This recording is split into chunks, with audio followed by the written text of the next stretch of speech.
when I started doing this project, and I started traveling to all these cities around the world, or I'm sorry, around the country, and again, looking at it from a food lens, what, and I pose this question to you as I do to everyone, like, what thread binds us together as Americans in terms of our food, right? Because the way you eat in New Orleans versus the way someone eats in Seattle or someone eats in Southern California or the Midwest is so different. There's and there's almost no continuity. There's almost nothing. And it always makes me think, like, what is it about it? Like if you go to Italy, there's some sort of chain that binds it all together, France or Asia or, South America. And I look at America and I look at it's all of its, vastness. And I look at all the different layers and I go, I don't know what binds us as Americans, what holds us together as Americans in the food space.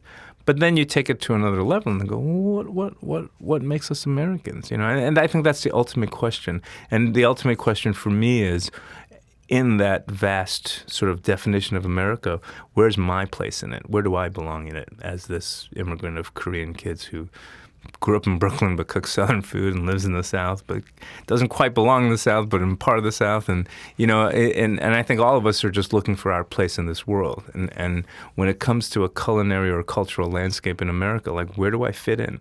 And I don't have the answer for that, but one of the things that I did realize was in writing this book, like, it's our diversity that is the only thing that I can really say that's truly American is our diversity, right? I spent a week in Italy like a couple of years ago because my friend got married there, so I had to spend a week in the same town, and it was the region where I can't remember the name. It was the region where they make pesto, and for the first 2 days I was in heaven because I was like, this is the best. It was amazing, and by the third day I was like, does anyone know a Chinese restaurant in this town? Because I'm kind of sick of pesto.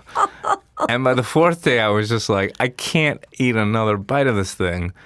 And I just wanted anything. But there, they never get sick of it. There, they don't want anything else. They go, and I was like, can I just even get like a spicy red sauce? They were like, we don't. We make pesto. We make pesto. And we don't. We make seafood pasta, but we don't put lemon in it because it's not.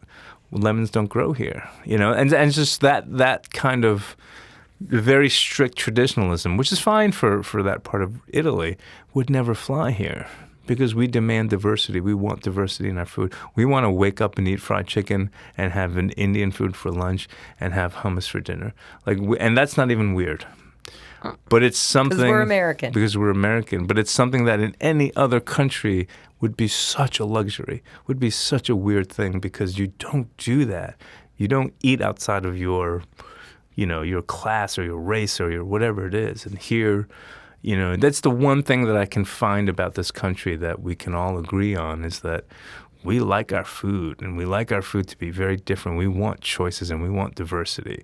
And so if we just take that as a starting point, then we can, see it through all the other circles of culture and be like, of course, where would we be without immigrants and their food and their cultures? We wouldn't be. Yeah.